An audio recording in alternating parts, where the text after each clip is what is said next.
दोस्तों, आज की खास वीडियो में मैं आपसे बात करने वाला हूं माघ मास की अमावस्या तिथि के बारे में। माघ मास की अमावस्या तिथि कब प्रारंभ हो रही है, लिए कब समाप्त हो रही है पूजा का शुभ मुहूर्त, पूजा विधि और इस दिन किए जाने वाली इन विशेष कार्यों के बारे में जानेंगे। और आज के दिन किन बातों का ध्यान रखना चाहिए, किन नियमों का पालन करना चाहिए और कौन सी गलतियां हैं जो आज हमें भूल से भी नहीं करनी चाहिए। दोस्तों, वीडियो में आगे बढ़ने से पहले एक बार सच्चे दिल से कमेंट बॉक्स में जय मां लक्ष्मी अवश्य लिखें, क्योंकि देखिए अमावस्या तिथि पितरों को समर्पित होती है और इसलिए अगर हम अमावस्या तिथि पर कोई भी गलती करते हैं, कोई भी ऐसा कार्य करते हैं जो आज हमें नहीं करना चाहिए, तो इस पर हमें पितरों की कृपा प्राप्त नहीं होती है। पितरों को कष्ट होता है तो हमारे जीवन में परेशानियां बढ़ती हैं, दुख बढ़ते हैं और सभी प्रकार के हमारे कार्यों में बाधाएं आती हैं।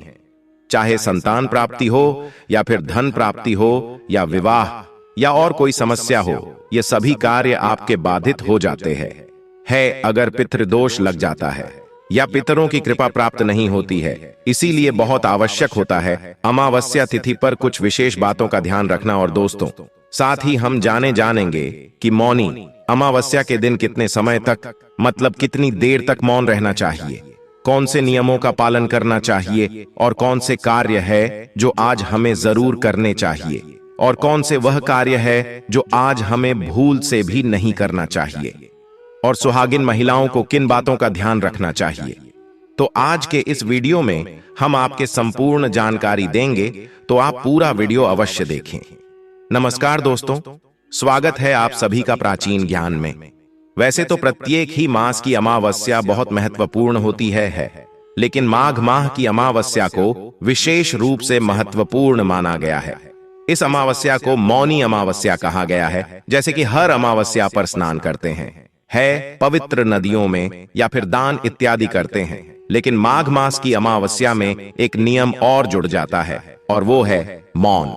दोस्तों, मौनी अमावस्या में मौन रहा जाता है या मौन रहकर दान किया जाता है, तो इसका फल आपको कई जन्मों तक प्राप्त होता है और पितृदोष से आपको मुक्ति मिलती है। सभी प्रकार के कार्य आपके सफल होते हैं, समस्त प्रकार के पापों से आपको मुक्ति मिलती है और अनंत गुना पुण्य फलों की आपको प्राप्ति होती है। तो आज के दिन मौन रहने का विधान हमारे शास्त्रों में बताया गया है। तो आइए जानते हैं अमावस्या तिथि का प्रारंभ कब हो रही है। लेकिन उससे पहले दोस्तों, हमारा आपसे हाथ जोड़कर निवेदन है कि अभी तक आपने हमारे वीडियो को लाइक नहीं किया, तो वीडियो को लाइक करके चैनल को सब्सक्राइब अवश्य कर लें।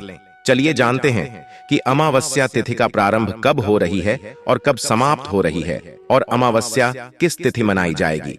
मौनी अमावस्या व शुभ मुहूर्त 2024 में इसमें मौनी अमावस्या 9 फरवरी शुक्रवार को है। अमावस्या तिथि प्रारंभ होगी 9 फरवरी को प्रातःकाल 8:02 पर। अमावस्या तिथि समाप्त होगी 10 फरवरी सुबह 4:28 पर। ब्रह्म मुहूर्त होगा सुबह 5:31 से सुबह 6:13 तक। स्नान दान और पूजा का समय होगा सुबह 7:05 से पूरे दिन तक। अभिजीत मुहूर्त होगा दोपहर 12:13 से दोपहर 12:58 तक। मौनी अमावस्या के दिन दिया शुभ योग। मौनी अमावस्या के दिन सर्वार्थ सिद्धि योग का महासंयोग बन रहा है। सर्वार्थ सिद्धि योग सुबह 7:05 से लेकर रात 11:29 तक है। यह एक शुभ योग है। मान्यता है कि सर्वार्थ सिद्धि योग में किए गए कार्य सफल और सिद्ध होते हैं। इस दिन मौन रहकर पितरों के लिए श्राद्ध तर्पण दान करने से पितृ दोष दूर होता है। अमावस्या के दिन काली चींटियों को शक्कर मिला हुआ आटा खिलाने से पाप कर्मों का क्षय होता। मौनी अमावस्या के दिन प्रातः का सूर्य भगवान को अर्घ्य देना चाहिए।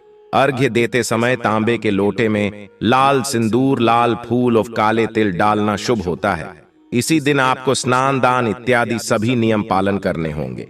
दोस्तों, आज के दिन अगर आप कुछ बातों का ध्यान रखते हैं, कुछ चीजों का दान करते हैं, तो सभी प्रकार के शनि दोषों से भी मुक्ति मिलती है और किसी भी प्रकार की आर्थिक, शारीरिक या मानसिक पीड़ा से आपको परेशानी हो रही है, तो आज का दिन बहुत महत्वपूर्ण है। आज के दिन उपाय कीजिए जिससे कि आपको लाभ होगा। और अब बात करते हैं कि हमें आज के दिन क्या करना चाहिए और क्या नहीं करना चाहिए। तो देखिए, अमावस्या तिथि के दिन शास्त्रों के अनुसार आज के दिन प्रातः काल जल्दी उठकर पवित्र नदियों में स्नान करना चाहिए।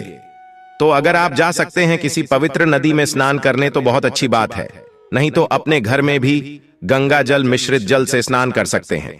लेकिन स्नान करने से पहले घर की थोड़ी सी साफ सफाई कर लीजिए। अमावस्या तिथि पर घर की सफाई करने से घर से दरिद्रता दूर होती है, नकारात्मक ऊर्जा दूर होती है, और किसी भी प्रकार का ग्रह दोष हो, वास्तु दोषों या फिर किसी की बुरी नजर लगी हो या कोई श्राप हो, बद्दुआ हो किसी की, तो समस्त प्रकार की नकारात्मक ऊर्जा से आपको मुक्ति मिल जाती है सिर्फ अमावस्या तिथि पर साफ सफाई का। सबसे पहले तो यही कार्य आपको करना है कि आज जब आप सुबह उठेंगे तो पहले घर की साफ सफाई कर लीजिए, थोड़ा बहुत जितना भी आपसे हो पाता है। जैसे कि बहुत से लोगों के प्रश्न आते हैं कि इतनी सुबह हमें घर की साफ सफाई करते हैं तो फिर स्नान करने में बहुत देर हो जाती है। तो देखिए कि आप सुबह उठकर जैसे कि घर की झाड़ू लगा लीजिए, उसके बाद घर के मुख्य द्वार को विशेष रूप से आज साफ रखना चाहिए। घर के मुख्य द्वार को अच्छे से साफ कर लीजिए और जल का छिड़काव कर देना। घर की चौखट आज जरूर साफ होनी चाहिए। घर की चौखट पर थोड़ा सा पानी डालकर अच्छे से धो लीजिए, यह बहुत आवश्यक है। तो घर में आप थोड़ी कम भी सफाई करेंगे तो चलेगा। और स्नान करने के बाद आप जैसे कि दिन में भी साफ सफाई करते हैं, आज के दिन अगर घर से जाले उतारे जाते हैं, घर के कोने कोने की अगर साफ सफाई की जाती है तो घर में जो परेशानियां होती हैं वह दूर हो जाती है। तो मान लीजिए कि अगर आप सुबह नहीं कर पाते हैं तो दिन में भी कर सकते हैं।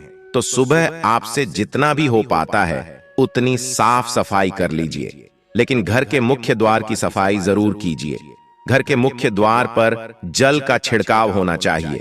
आज के दिन घर की चौखट साफ जरूर होनी चाहिए, क्योंकि कहा जाता है कि आज के दिन पितृ आपके दरवाजे पर जरूर आते हैं, किसी न किसी स्वरूप में वह आपके घर आते हैं, अपने परिवारजनों के पास आते हैं।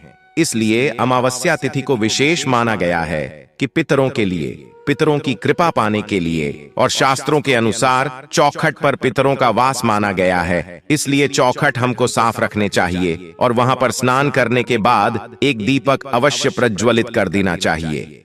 आज घर के मुख्य द्वार पर दीपक प्रज्वलित करने से सभी प्रकार की नकारात्मक ऊर्जा भी दूर होती है और इससे आपके पितृगण और पूर्वज प्रसन्न होते हैं, आशीर्वाद देते हैं। तो आपके घर में जो भी रुके हुए कार्य होते हैं वह पूर्ण होते हैं। इसीलिए सुबह स्नान करने के बाद आप घर पर एक सरसों के तेल का दीपक प्रज्वलित कर देना चाहिए। दीपक आपको प्रज्वलित करना है और घर का कोई भी सदस्य प्रज्वलित कर सकता है। जरूरी नहीं है कि घर की महिलाएं ही करेंगे, कोई भी सदस्यता प्रज्वलित कर सकता है। और हाँ, आज के दिन पवित्र नदियों में स्नान करने का विधान है। तो देख लिए, सबके लिए ऐसा संभव नहीं है कि किसी भी पवित्र नदी में जाकर स्नान कर पाए।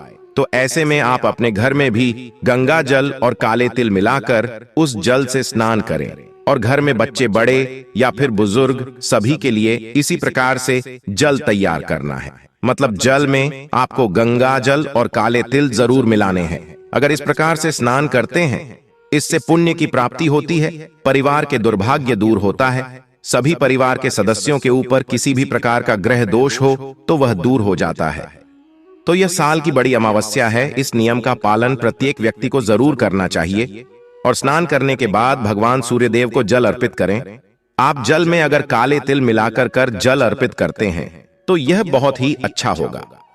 इससे सभी प्रकार के बुरे ग्रह दोषों से आपको मुक्ति मिलती है और किसी भी प्रकार का शनि पीड़ा हो तो इससे भी मुक्ति मिलती है। और भगवान सूर्यदेव को जल अर्पित करने के बाद आप तुलसी में थोड़ा सा कच्चा दूध अवश्य अर्पित कीजिए।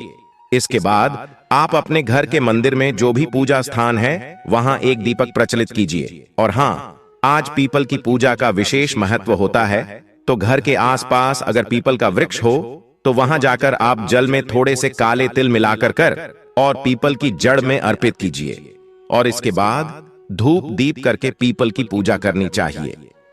और हाँ, आज के दिन में पीपल के पास दीपदान अवश्य करना चाहिए। या तो एक मिट्टी कर ले, आप चाहे तो आटे का दीपक बना सकते हैं, उसमें सरसों का तेल डाल दीजिए और एक लौंग डालकर कर अपने पितरों का मन में ध्यान करते हुए दीप प्रज्वलित कर लीजिए। उसके बाद थोड़े से काले तिल पारी में डाल दीजिए और अपनी परेशानियों से मुक्ति के लिए अपने पितरों से और भगवान शनिदेव से प्रार्थना करना चाहिए। इस प्रकार से अगर आप आज के दिन पीपल की पूजा करते हैं तो समस्त प्रकार के कष्टों से, दुखों से आपको मुक्ति मिल जाती है। आज के दिन अगर आप पीपल की पूजा करते हैं, पीपल में भी दान करते हैं, जल अर्पित करते हैं, तो इससे बहुत अधिक पुण्य फल प्राप्त होता है और सभी प्रकार के कष्टों से, दुखों से मुक्ति मिलती है। अब मान लीजिए कि आपके घर के आसपास कोई पीपल का वृक्ष न हो, तो ऐसे में क्या करें? तो देखिए, घर के आसपास कोई शनि मंदिर में भी आप जाकर थोड़ा सा तेल अर्पित कर सकते हैं। शनिदेव द्वारा दीप दान कर सकते हैं। और मान लीजिए कि आप घर के आसपास शनिदेव का मंदिर भी ना हो, पीपल का वृक्ष भी ना हुआ हो, तो ऐसे में क्या करें?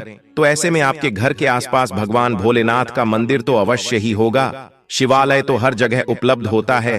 तो ऐसे में अगर आपके घर के आसपास हो तो वहां जाकर भगवान भोलेनाथ के ऊपर काले तिल जल में मिलाकर अर्पित कीजिए और विधि विधान से भगवान शिव की पूजा आराधना कीजिए। वहां पर दीप दान कीजिए। तो इससे भी आपके समस्त प्रकार के जो ग्रह दोषों से मुक्ति मिल जाती है।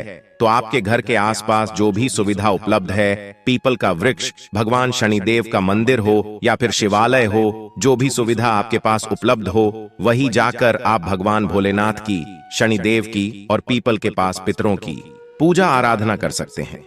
और अगर तीनों चीजें आपके पास उपलब्ध हो तब तो अत्यंत आप भाग्यशाली हैं। आपको इस तरह स्थानों पर जाकर कर दीप दान करना चाहिए। आइए, जल अर्पित करना चाहिए और तेल अर्पित करना चाहिए। तो निश्चित ही आपके भाग्य में चमत्कारी रूप से परिवर्तन होगा और आपके सभी कार्य जो बनेंगे, तो पूरे विश्वास से ये सभी कार्य कर लीजिए, निश्चित ही आपको लाभ होगा। और हाँ, मौनी अमावस्या का सबसे जरूरी नियम होता है मौन रहकर स्नान और दान करना। तो ऐसे बहुत से भक्तों के प्रश्न आते हैं कि कितने समय तक हमें मौन रहना चाहिए, क्या पूरे दिन मौन रहे? तो देखिए, मौनी अमावस्या के दिन नियम के अनुसार मौन ही रहना चाहिए, लेकिन सबके लिए ऐसा संभव नहीं है। बहुत से कार्य है और जो भी रूटीन लाइफ है उसमें आप बोले बिना नहीं रह सकते हैं। तो ऐसे में जब आप स्नान करेंगे, मौन रहकर स्नान कीजिए। मानसिक रूप से मंत्र जाप करें, बोलकर मंत्रों का जाप नहीं करना चाहिए। और उसके बाद जब आप दान कर लेंगे तो दान करने के बाद ही कुछ बोल सकते हैं। तो आप चाहे तो स्नान करने के तुरंत बाद दान की सामग्री को स्पर्श करके और उसे डांट कर सकते हैं। और उसके बाद आप पूजा पाठ आदि बोलकर मंत्र उच्चारण करके भी कर सकते हैं। और बात करते हैं कि आज किन चीजों का दान करना चाहिए। तो देखिए, अमावस्या के दिन काले तिल का दान करना श्रेष्ठ माना जाता है। इसके अलावा आप उड़द की दाल का दान कर सकते हैं, सरसों के तेल का दान कर सकते हैं। कंबल का यानी गर्म वस्त्रों का दान करना आज सबसे श्रेष्ठ माना जाता है। वस्त्रों का दान कर सकते हैं। कोई भी वस्त्र, अगर गर्म वस्त्र का दान करना चाहिए या कोई भी सामान्य वस्त्र भी आप दान कर सकते हैं। इसके अलावा धन का दान कर सकते हैं, अन्न का दान कर सकते हैं, सीधा दान कर सकते हैं, जैसे कि खाने की सामग्री निकालकर किसी ब्राह्मण के यहाँ, किसी जरूरतमंद के यहाँ भिजवा सकते हैं, या किसी ब्राह्मण को, जरूरतमंद को घर बुलाकर भोजन भी करा सकते हैं। तो यह पूरी तरह से आपके ऊपर निर्भर करता है कि आप कौन सी चीज का दान करना चाहते हैं और कितनी संख्या में, हमें कितनी मात्रा में दान करना चाहते हैं। और सुहागिन महिलाओं के लिए अमावस्या तिथि पर एक बहुत जरूरी नियम है जिसका पालन करना चाहिए। अमावस्या तिथि, पूर्णिमा तिथि, ये दो ऐसी तिथियां हैं जिस दिन भूल से भी सुहागिन महिलाओं को बाल नहीं धोना चाहिए, क्योंकि धार्मिक मान्यता के अनुसार सुहागिन महिलाएं अगर अमावस्या तिथि पर बाल धोती है या पूर्णिमा तिथि पर बाल धोती है तो इससे पति कष्टों में घिरे रहते हैं, पति की उम्र घटती है और दुर्भाग्य का सामना आपको करना पड़ता है। तो भूल से भी अमावस्या तिथि के दिन बाल मत धोए, इस बात का ध्यान रखिए। दोस्तों, अमावस्या के दिन इन विशेष बातों का ध्यान रखना है कि आपके घर में किसी भी प्रकार की तामसिक चीजों का प्रयोग ना हो। जैसे कि अगर आप नियमित तौर पर मांस, मदिरा इत्यादि का सेवन करते हैं तो आज के दिन भूल से मत कीजिए। और घर में किसी भी प्रकार से लड़ाई झगड़ा ना हो, वाद विवाद ना हो, इस बात का भी ध्यान रखिए। और शाम के समय में आपके घर के मंदिर में विशाल कोण में शुद्ध घी का दीपक अवश्य प्रज्वलित होना चाहिए, क्योंकि अमावस्या तिथि मां लक्ष्मी को अत्यंत प्रिय है। तो आज के दिन अगर आप मां लक्ष्मी की आराधना करते हैं, शुद्ध घी का दीपक जलाकर मां लक्ष्मी की पूजा आराधना करते हैं, तो हमेशा आपके घर में लक्ष्मी मां का आवास बना रहता है। तो मौनी अमावस्या पर इन सभी बातों का ध्यान रखें। तो दोस्तों, उम्मीद करता हूं कि आपको यह जानकारी पसंद आई होगी। तो दोस्तों, एक बार सच्चे दिल से कमेंट बॉक्स में जय मां लक्ष्मी अवश्य लिखें। धन्यवाद।